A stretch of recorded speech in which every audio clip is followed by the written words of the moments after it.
Of August 5th in Caracas, Venezuela, two drones were spotted flying overhead the Venezuela's National Guard's 81st commemoration while President Nicolas Maduro was speaking. According to Venezuelan officials, one drone spun out of control and hit the side of a building, while the other exploded and injured 7 soldiers. No doubt that this was an assassination attempt that was organized by a fascist opposition in Venezuela and its number one funder, the United States. So Venezuela, the facts, please. Maduro is a dictator. On May 20th, 2018, President Nicolas Maduro was re-elected in Venezuela with 68% of the vote. International observers and the Venezuelan National Electoral Commission confirmed the transparency of this election. Venezuela uses voting machines which are 100% auditable at each stage, unlike the machines used in the United States elections. The Venezuelan opposition has publicly boycotted the elections despite Maduro urging them to vote. Venezuela's economy is crumbling. The U.S. media ignores the external forces behind the economic challenges in Venezuela.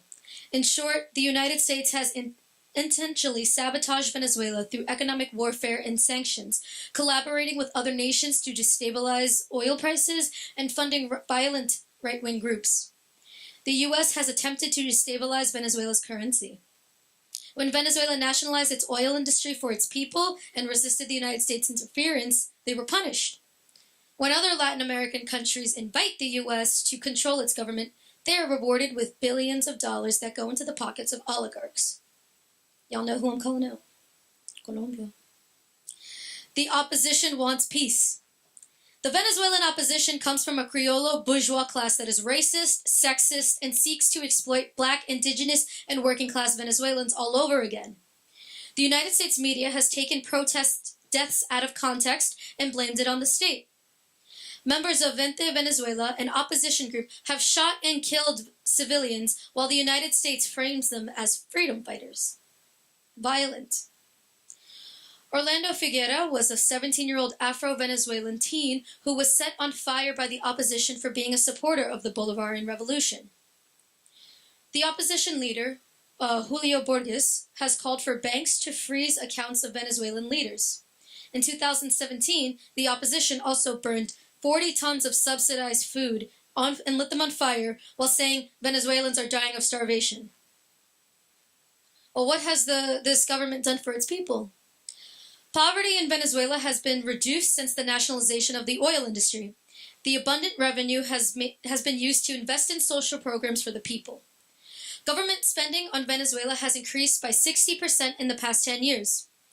Alliances with Cuba made it possible for Cuban doctors, of which are notorious for their skill, to be sent to treat people in rural Venezuelan communities free of charge, and the doctors themselves are reimbursed by the Venezuelan government. Venezuela has free education and free healthcare. According to the Gini coefficient, inequality in Venezuela has been reduced by 54% and poverty by 44%.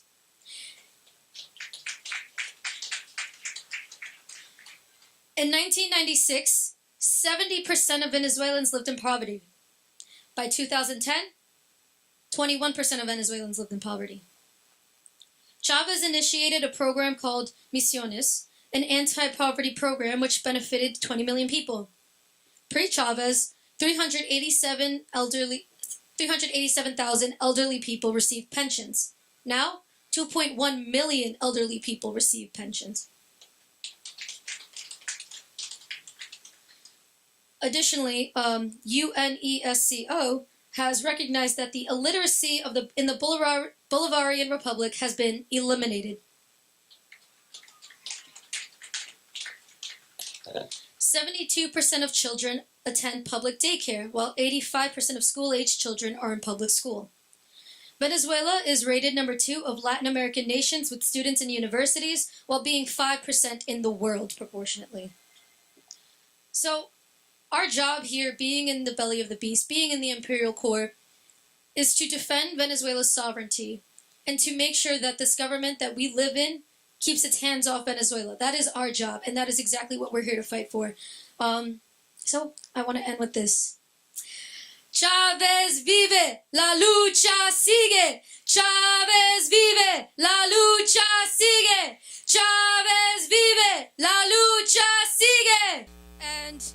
We were in front of the Venezuelan consulate by Fifth Avenue, and we got about like maybe 15 to 20 people to come out, and a lot of media came out.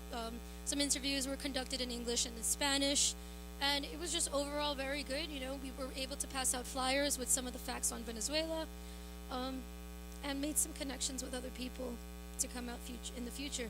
And you know, this action, the purpose of it was to show solidarity with Nicolas Maduro and the Bolivarian Revolution, and that, you know, even though there was an assassination attempt on this president conducted by our government, and we stand against that, and we will always stand against that.